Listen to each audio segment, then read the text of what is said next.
일본의 우리 쪽 동해안 지역을 보면은 거긴 당연히 신라계, 고구려계 이런 것들이 있고 신화마저도 신라계 신화가 있는 거죠. 자, 한일 관계는 이렇게 보는 거예요. 저는 지금 관점으로 보지 말자. 지금 한국이잖아요. 거긴 일본이잖아요. 이런 관점으로 보면 고대사는 알 수가 없어요. 전혀 다른데요. 현재적 관점으로는 보지 말자. 이런 얘기를 하고 있는 거고요. 이런 감정을 가지시면 안 되죠. 두 개의 민족이다, 두 개의 국가다, 문화다. 이건 아니죠. 적어도 7세기 이전까지 일본 지역과 우리 지역은 굉장히 관련이 깊습니다. 종족적으로, 언어적으로, 문화적으로, 또 역사적으로 굉장히 연동이 되어 있기 때문에 전혀 다른 거죠, 지금. 그런데 지금의 감정을 가지고 자꾸 그때를 얘기하게 되면 해석이 안 되는 겁니다. 뭐 많아요, 그런 것들. 임날본보를 비롯해서 등등 많은 이론들이 대체적으로 지금 감정을 가지고 지금 기준으로 판단하니까 그거는 해석의 문제가 아니라 팩트가 잘못된 거예요. 다 잘못된 겁니다. 강단이고 재해를 막느라고 다 잘못된 거죠. 이거 동아시아라는 대단히 역사 범주, 민족사랑 관점에서 봐야 된다. 그 제 이론은 뭐냐면 부여, 고구려, 백제, 신라, 가야, 오해 이렇게 보는 거예요. 그러니까 별개의 나라가 아니라 그 당시 때 우리 한민족이 통일됐습니까? 아니잖아요. 하나의 민족이라도 통일 안 돼요. 지금 남북한을 보세요. 그리고 늘 우호적입니까? 아니에요. 갈등이나 적대 관계도 있잖아요. 그러니까 당시도 부여, 고구려, 백제, 신라, 가야 그리고 지역은 떨어져 있지만 일본 열도 왜 이렇게 보는 거예요. 이거 6세기, 7세기까지 아니면 4세기, 5세기까지로 보면은요. 이게 무슨 대단한 일입니까? 아니 대한해협이라 봤자 제가 뗏목으로도 건넜지만 그거 얼마 안 되잖아요. 그런데 여러분이 아시는 것처럼 BC 10세기경 되면은 이미 그리스인들이 오늘날의 투르키의 서쪽으로 아니면은 이태리 반도까지 가잖아요. 그리고 이베리아 반도까지 가서 식민지를 개척하죠. BC 8세기쯤 되면은 흑해 연안에 얼마나 많은 식민 도시들이 건설됩니까? 그런데 우리가 대한해협 건너는 게 뭐 이렇게 대단합니까? 별거 아니기 때문에 통념을 깨야 되는데 이 통념 때문에 역사를 그렇게 해석 못한 것뿐이에요. 좀 안타깝죠. 세계를 봐야 돼요. 제발 우물한 개구리보다도 못한 그런 인식을 지금도 가지고 있으면 곤란하죠. 그래서 좀 크게 보자는 것하고요. 또 하나는 시스템 이론이에요. 또 이게 말이 어려울 수가 있어요. 왜냐하면 제가 쓴 논문 중에서 제목에도 시스템이란 말이 들어간 게 있는데 고구려 산성의 시스템적 분석 아마 이런 논문일 거예요. 고구려 성도를 제가 분석할 때 시스템 이론에 입각해서 분석한 거예요. 그전에는 시스템이라는 용어 대신에 스트럭처란 말도 썼어요. 구조란 말. 구조란 말이 유행하고 프레임 같은 경우는요. 사실 옛날 용어예요. 프레임은 구조에서 나오는 거예요. 실질적으로 운영하는 것도 그렇고. 그런데 구조가 아니라 이제는 사람들이 시스템이라는 걸 알고 나서부터는 시스템을 많이 쓰는 거예요. 그러다 보니까 이제는 그것이 기계역학이라든가 물리학뿐만 아니라 모든 면에서 시스템이 나오는 거죠. 심지어는 우리가 말하는 디지털 분석에도 시스템이라는 말을 써요. 달라요. 사실은 시스템보다 더 한 단계 더 나아갔지만 제가 오늘 시스템까지만 얘기를 할게요. 그래서 그동안의 우리 역사는 역사가 아니라 모든 걸 다 스트럭처라는 관점에서 본 거죠. 스트럭처는 그냥 구조와 구조의 관계뿐이에요. 그리고 서로가 개별적으로 독립되어 있고요. 연동이 안 돼요. 그리고 구조란 말은 기본적으로 우리가 말하는 물리적 현상에 적용되는 건데 시스템은 그게 아니죠. 시스템 그러면 당연히 하나의 부분이 있잖아요. 부분과 부분이 서로 만나고 연동을 해요. 그리고 때로는 상호 보완을 하고 새로운 적대 관계가 되고 이래서 끊임없이 움직이는 동적인 것이 바로 시스템이거든요. 제가 이게 이거 뭐 이런 얘기까지 해야 되나 그렇게 생각하실지 모르겠는데 이거 정말 중요해요. 왜냐하면 마르크스가 별겁니까? 그 이전에도 이미 변증법이 있었고 그리고 계급의 문제도 있었고 그런데 그 시대에 가장 적합한 이론을 했고요. 결국 그것이 세계를 그 이후에 양분화시켰던 거예요. 한동안은. 지금은 물론 아니지만. 그래서 이게 간단한 것 같지만은 실질적으로는 사실은 중요한데 이런 논쟁들이 우리나라 사상계, 더 좋게 말해서 철학계라든가 특히 역사학에서 없기 때문에 문제가 있는 거죠. 지금 200년 전의 역사 연구 방식을 그대로 운용하는 거예요. 그냥 어떤 걸 보고 해석하고 그 해석은 누군 못하나? 100년 전만 하더라도 그게 대단한 해석 같지만 지금은 누구나 할 수 있잖아요. 다 보니까. 그리고 기본적인 지식은 다 알고 있으니까. 그 역사학자들이 대우를 받지 못한 이유가 특별하게 그 분야에 더 낫다는 평가를 못 받기 때문에 그런 거죠. 그래서 시스템 이론은 뭐냐면 말씀드렸던 대로 그 당시 때 부여, 고구려, 백제, 신라, 가야, 오해 이거를 하나의 시스템 속에서 보자. 그러니까 서로가 움직이고 연동하고 그러는 거죠. 그리고 별개 민족이 아니잖아요. 건너갔지만 그들은 별개 집단들이 아니잖아요. 한동안은 이런 큰 틀 속에서 보자. 이게 이 책의 이 이론의 중요한 거죠. 그 다음에 또 한 가지요. 지금 한국 사람들이 참 오해하고 있는데요. 제가 보기에 우리나라 사람들은 오히려 흔히 말하는 민족 정신이 약해요. 민족 정신이라는 게 소리를 펴우치는 거고 폐쇄적인 게 민족 정신이 아니에요. 자기 정체성에 충실하고 자의식이 강한 게 진정한 민족주의예요. 그렇다면 당연히 우리 과거의 문화, 과거의 사람들을 인정하고 수용해야 되는데 우리가 그렇지 않았잖아요. 지금도 그렇지만. 누가 반문하겠어요, 제 이 말에. 그래서 늘 비교해요. 다른 나라랑 비교하거든요. 그래서 경우에 정말 우리가 민족주의자들이 많을까? 저 그렇게 생각 안 해요. 남아있는 게 없잖아요, 우리가. 근데 일본은 어떤 면에서는 이런 면이 있어요. 일본은 천황 그러잖아요. 근데 왜 우리는 왕이어야지만 되는 거죠? 거기에 만족하면서 살아왔잖아요. 지금도 그렇고 있고. 그런데 여기 가보니까 일본의 고대 문화 또는 상고 문화를 보니까 우리 옛날 문화의 원형들이 남아있는 거죠. 이를테면 천에 관한 것들, 하늘에 관한 것들, 조상을 숭배하는 것들, 이런 것들, 심지어는 종교신앙마저도. 여러분들이 여기는 기독교인들도 있고 천주교인들도 있고 불교도 있어요. 순차적으로 기독교, 조금 전에는 천주교, 그 전에 불교. 그러면은 100번 양보해서 4세기 전반기. 이때 불교가 들어왔으면 그 전엔 우리는 종교가 없었습니까? 그렇잖아요. 우리가 종교가 없었나요? 그 말이 안 되잖아요. 더군다나 만약에 학자계도 일부 그렇고 제야말대로되면 이미 고조선 2000년이라는 주장하는 사람도 있는데 그 사람들은 국가가 개념을 뭔지 모르는 사람들이에요. 그런 분이라면 전 세계에 우리보다 훨씬 더 오래 되죠. 우리가 뭔가 얘기할 때는 그 기준이 있는 거예요. 그 단어의 정의가 있는 거고. 근데 어쨌든 불교 들어오기 전에 우리가 그래도 꽤 오랫동안 국가를 운영했잖아요. 그리고 부여되어 있지만 고구려가 이미 350년 정도 있었잖아요.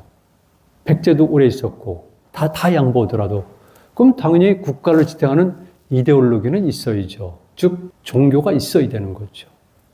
이미 인간은 최소한도 50만 년 전부터는 예술을 했다는 증거들이 나타나고 있는데 정말 당연한 거죠. 그러면은 우리가 종교가 있었다면 그 종교는 무엇인가? 이랬을 때 우리는 남아있는 게 없지만 일본에는 남아있는 거죠. 거기 가서 일본식으로 변화가 됐지만 그 원형은 일본에 남아있는 거죠. 그거를 우리가 신도 그러면은 자꾸 명치 유신 이후에 일본의 근대 종교로 신도가 종교 법인으로서 조직화된 것 뿐이에요. 그러나 그 이전에 신도적 성격은 가지고 있었죠. 일본은 정말 종교적인 나라예요. 우리나라 사람들이 종교심이 강하다고요? 일본이야말로 철저하게 종교심이 강하죠. 좀 이따 말씀드릴게요. 그럴 수밖에 없는 이유. 근데 일본에는 우리가 말하는 고대 종교의 원형이 부분적으로 남아있다. 이걸 제가 말씀을 드려요. 나머지도 보면은 뭐 그릇이라든가 건축, 묘지 등 생활문화에도 우리 것들이 많이 남아있다. 이렇게 보시면 되는 겁니다. 왜? 우리의 많은 부분들이 일본 열도로 계속 건너갔고 일본 열도에서는 보존이 됐고 마지막에 망백제민들이 집단적으로 건너갔고 고구려민들도 들어갔고 그들은 거기서 나름대로 그걸 보존했고 우리는 여러분들이 아시는 것처럼 남북국 시대가 됐지만은 특히 신라 같은 경우는 우리 것 플러스 당나라의 문화를 많이 수용했잖아요.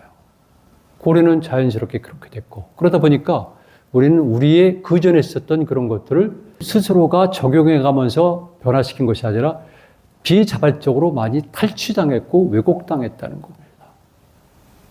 그건 다른 거죠. 변하더라도 우리가 선택해서 비벼가면서 여기서 아름다운 그런 새로운 사상이나 이런 시스템을 만들어낸 것이 아니라 우리 비자발적으로 아니면 강제적으로 된 게 많이 있잖아요.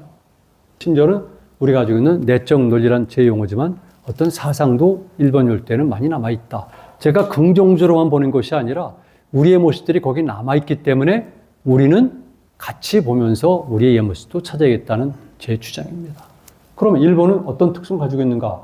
일본 문화 이거예요. 저보다 책을 먼저 낸 양반이 누구냐면 제가 좋아해요. 비판적인 면도 있지만 이효령 선생이 그분이 쓴 책이 축소지향의 일본인이라고 있잖아요. 그래서 저는 아니라고 그랬어요. 일본은 확대지향적이라고 그랬어요. 일본은 축소지향적인 거는 그냥 살짝 본 얘기예요. 일본이 조금 아니죠. 일본이 트랜지스타부터 해가지고 물론 이런 것이 있어요. 그런데 일본은 정말 거대합니다. 확대지향적입니다. 그리고 그것은 오사카 가면 확인하겠지만 우리의 연관이 깊었을 때도 그 건축물들이나 무덤들을 보면 규모가 어마어마해요. 그 위에도 이런 것은 계속 보존이 되는데 그럴 수밖에 없는 이유가 있어요. 그러니까 일본은 섬나라로서 축소지향적인 면도 있지만은 특별한 거에는 폭발하면서 확대지향적이 된다는 거죠. 아니 섬나라고 해서 축소지향적이라는 논리를 펴면은 영국은 어떻게 해석해요? 포르투갈이라든가 에스파냐는 어떻게 해석을 해요? 그리고 일본의 또 한 가지는 일본 문화는 매우 화려하다. 화려하지 않아요. 이를테면 일본의 도자기만 하더라도 아리다를 중심으로 해서 유럽에 수출됐던 이마리야키 이런 것들은 굉장히 화려해요. 그러나 일본이 진짜 일본인들이 좋아하고 일본인의 도자기 정수는 화려하지 않아요. 그래서 그 사람들이 와비, 삽이란 용어를 쓰지만은 굉장히 유연적적하고 소박하고 그래요. 그 타르코프스키라고 굉장히 유명한 소비에트의 영화 감독이 있어요. 타르코프스키가 무슨 얘기했냐면은 그 책에서 그런 얘기를 해요. 일본의 문화는 녹청색 문화다. 밝음의 문화가 아니에요. 녹청색이고 그게 뭐냐면은 제가 보니까 이끼색이더라고요. 그 이끼는 일본에 가보시면 알겠지만은 일본의 건축물이 목조가 될 수밖에 없는 있어요. 삼나무 계통, 신호기죠. 근데 그런 것들은 오랫동안 쌓이고 비가 내리고 습기가 오고 눈이 쌓이다 보면 늘 거기서 이끼가 피어올라요. 그러니까 일본은 음습한 거죠. 근데 우리는 일본을 반대로 알고 있는 거니까 이거 잘못된 거죠. 그러면 일본이 왜 이런 문화를 띄우게 됐을까? 그리고 좀 나보다 훨씬 젊으니까 미야자키 하야오 작품들 많이 봤어요? 만화 영화, 생태 영화. 미야자키 하야오에서 추구하는 게 뭡니까? 생태란 용어, 언어 자체가 일본 말이지만 일본은 일찍부터 생태에 굉장히 관심이 있고 자연과 합의를 진짜 중요시하는 사람들이에요. 우리가 아니라 그러면서 일본이 더 중요한데 제가 얘기할 때 우리는 좀 친하게 우리 자연은 우리가 같이 어울려 놀 수 있는 자연인데 그 친한 건데 일본은 감히 자연과 어떻게 친하게 지내? 그건 굉장히 월등한 존재고 무섭고 위험하기도 하고 항상 경배해야 되는 거니까. 그러다 보니까 일본이 우리가 말하는 생태의 원형이에요. 용어 자체가 그래요. 에콜로지로 일본 사람들이 생태학으로 바꾼 거거든. 20세기 초에. 일본은 그런 환경이에요. 그 밖에도 여러 가지 이유가 있는데 역사 연관돼서 일본 문화는 굉장히 현상적이고 눈에 보이는 특성을 가지고 있다. 그리고 다양성은요, 다양해요. 아까 말씀드린 대로 홋카이도를 빼더라도 혼슈 북부부터 시작해가지고 큐슈 남부 가코시마까지 더 나아가서는 오키나와까지 유구국이죠. 이걸 생각해 보세요. 얼마나 위도가 차이가 있을까 자연환경이 특이하겠습니까? 그것만이 아니에요. 일본은 우리나라가 산악지형이라고 그래요. 아니지. 우리나라가 무슨, 제가 원래 산에 다니는 전문가잖아요. 우리나라는 산이 백두대간의 큰 부분 빼놓고는 높은 산, 깊은 산 아니에요.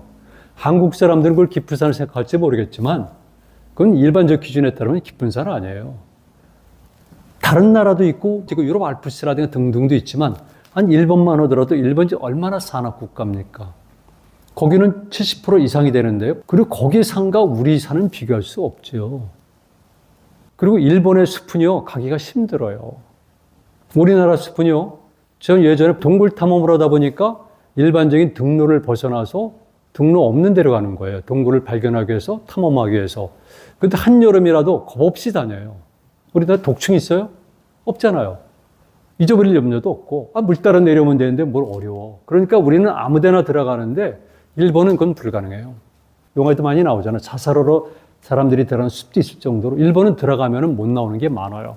뿐만이 아니라 일본의 나무들은 우리가 같은 이런 밝은 소나무 이런 나무들이 아니에요. 일본은 흔히 말하는 삼나무 계통이 주를 이루었어요. 삼나무.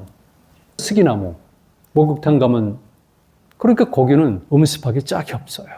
일본은 원래 출발부터도 여러 지역에서 정치 세력들이 만들어졌고 기존의 학설과는 다르게 저는 통일은 늦게 됐다고 보는 거죠. 일본 열대도 많은 나라들이 있었고 나중에 통일이 됐는데 다만 그 많은 나라들에 대해서는 그 당시 역사를 기록할 수가 없었기 때문에 일본인들도 주변국들도 모자라는 거죠.